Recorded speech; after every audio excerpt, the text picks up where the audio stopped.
Okay, Assalamualaikum dan selamat pagi dan salam sejahtera. Okay. So, sihat ke semua? Saya harap korang bersedia dengan buku teks ataupun dengan nota yang saya suruh putus state hari itulah. Okay. Alright. So, untuk permulaan ni saya akan start dengan tajuk 9.4. Sikit lagi yang nak habis tu. Okay, iaitu Perjanjian Persekutuan Tanah Melayu. Untuk Perjanjian Persekutuan Tanah Melayu ni, kalau tajuk ni keluar, sebab ni PTM 1957.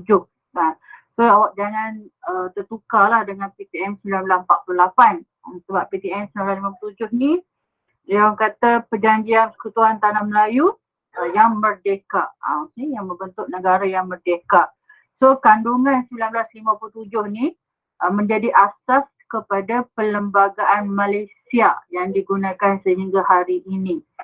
So at least awak kena hafal lah lima kandungan intipati ataupun kandungan dalam perjanjian PTN 1957 ni. Okay, tapi tak perlulah hafal satu ayat panjang supaya awak just perlu ingat apa kata kunci dia. Okay, so untuk intipati ni dia ada lima sahaja kata kunci. Fakta, 5 fakta. Okay, yang pertama, ini yang saya dah sayangkan, pengamalan raja berperlembagaan dan sistem demokrasi berparlimen. So ada dua sistem pemerintahan yang diamalkan di negara kita. Okay, dan dimulakan sejak daripada PTN 1957 dan diteruskan dalam perlembagaan Malaysia. Okay. So untuk pengamalan raja berperlembagaan ni, kata kunci yang pertama adalah dilantik seorang yang di-Pertuan Agong. Seorang raja dipilih daripada 9 orang sultan daripada 9 buah negeri, dilantik sebagai yang di-Pertuan Agong dan dia akan memegang jawatan agung ni selama 5 tahun lah.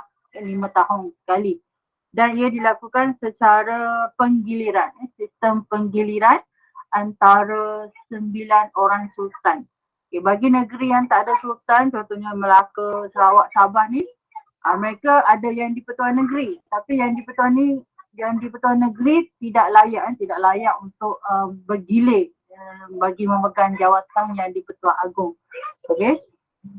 So kat sini keratan daripada perlembagaan, so boleh bacalah. Okay, so keyword dia yang paling utama adalah pelantikan ataupun pemilihan yang di-Pertuan Agong daripada 9 orang raja-raja Melayu dan memegang jawatan dalam tempoh 5 tahun. Okay, itu keyword dia.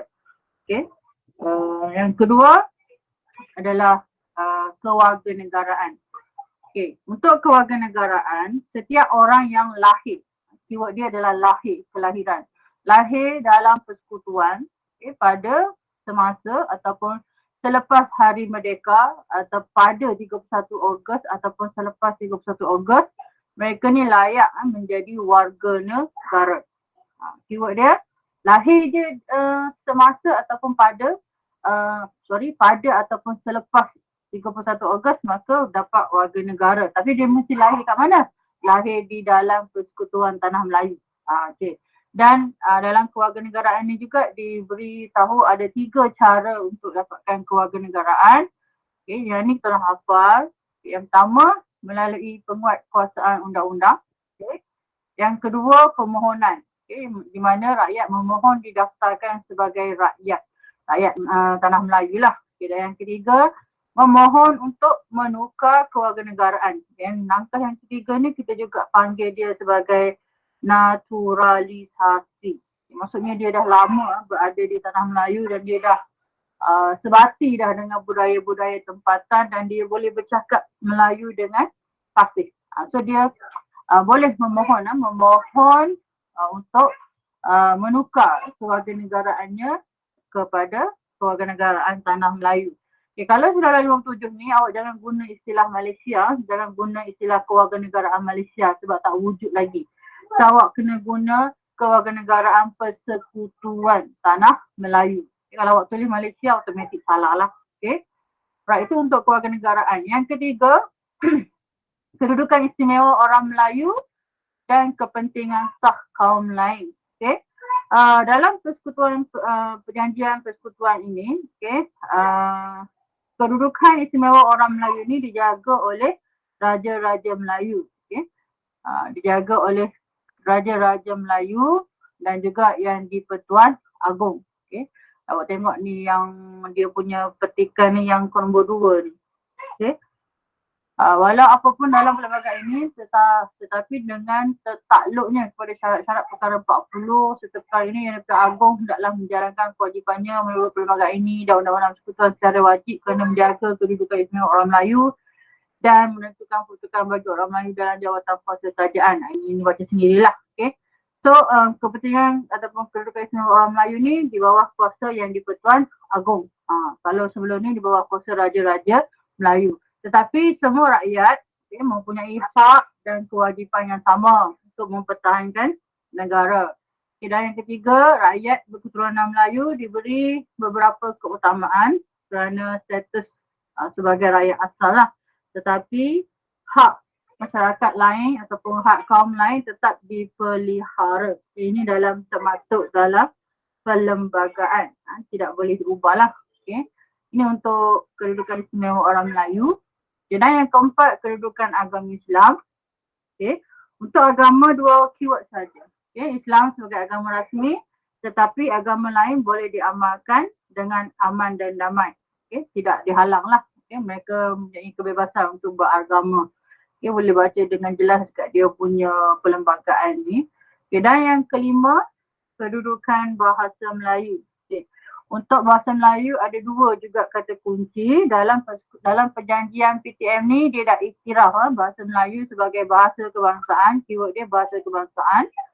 Dan yang kedua, bahasa Melayu jadi bahasa pengantar. Okay, bahasa yang digunakan dalam semua urusan dan juga bahasa komunikasi. So dia ada 3 lah, bahasa kebangsaan, bahasa pengantar, bahasa komunikasi. Ini untuk kedudukan bahasa Melayu. Okay, itu awak highlight kan.